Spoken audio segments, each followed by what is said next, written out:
यह कहानी बहुत पुरानी है। एक नगर में कंजूस ब्राह्मण रहता था। उसे भिक्षा में प्राप्त सत्तू में वह थोड़ा खाकर बाकी सत्तू एक मटके में भर दिया करता था। उस मटके को उसने रस्सी में बांधकर ऊपर खूंटी में लटका रखा था और उसके नीचे पास ही खटिया डालकर उस पर लेटे लेटे विचित्र सपने लेने लगा और कल्पना के हवाई घोड़े दौड़ाने लगा। उसने सोचा कि जब देश में अकाल पड़ेगा तो इस सत्तू का मूल्य 100 रुपये हो जाएगा। उन 100 रुपये से मैं 2 बकरियां लूँगा। 6 महीने में उन 2 बकरियों से कई बकरियां हो जाएंगी। उन्हें बेचकर मैं गाय खरीद लूँगा। गाय के बाद भैंस लूँगा और फिर भैंसों को बेच के घोड़े खरीद लूँगा। घोड़ों को महंगे दामों में बेचकर मेरे पास बहुत सा सोना आ जाएगा। सोना बेचकर मैं बहुत बड़ा घर बनवाऊँगा। मेरी संपत्ति को देखकर कोई भी ब्राह्मण अपनी रूपवती कन्या का विवाह मुझसे कर देगा। वह मेरी पत्नी बनेगी। उससे जो पुत्र होगा उसका नाम मैं सोम शर्मा रखूँगा। जब वह घुटनों के बल चलना सीख जाएगा तो मैं बरामदे में पुस्तक पढ़ते हुए उसकी बाल लीलाओं का आनंद लूँगा।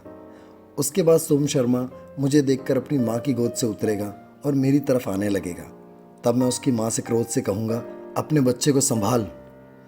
मेरी पत्नी घर के काम में व्यस्त होगी, इसलिए वह मेरी बात नहीं सुन पाएगी। तब मैं उठकर उसे पैर की एक ठोकर मारूंगा। यह सोचते ही उसका पैर ठोकर मारने के लिए ऊपर उठा और सीधी उसने सत्तू से भरे घड़े पर ठोकर मारी। घड़ा चकनाचूर हो गया। साथ ही साथ कंजूस ब्राह्मण का सपना भी चकनाचूर हो गया। दोस्तों, हमारे असल जीवन में, आपके जीवन में हमें हवा में महल नहीं बनाने चाहिए। बिना मेहनत किए कुछ प्राप्त नहीं होता। इस दुनिया में 3 तरह के लोग पाए जाते हैं। पहले, जो सिर्फ सपना देखते हैं। दूसरे, जो सपना देखते हैं और बिना किसी योजना बनाए उस सपने के पीछे अंधाधुंध भागना शुरू कर देते हैं। और तीसरे, ये इन दोनों से अलग होते हैं। ये पहले अभ्यास करते हैं, फिर योजना बनाते हैं और फिर उस योजना को लागू कर अपने सपने को पाते हैं।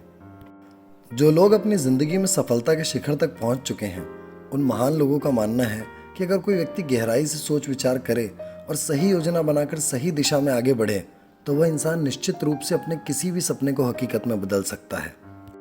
मंजिल उन्हीं को मिलती है जिनके सपनों में जान होती है। पंख से कुछ नहीं होता, हौसलों से उड़ान होती है। आशा करता हूँ ये कहानी आपके जीवन में कोई भूमिका निभा पाए। आप देख रहे हैं निश्वसिता। ऐसी ही प्रेरक कहानियों के लिए जुड़े रहें। निश्वसिता से शेयर करें, सब्सक्राइब करें ताकि प्रेरणा सब तक पहुँचे। धन्यवाद।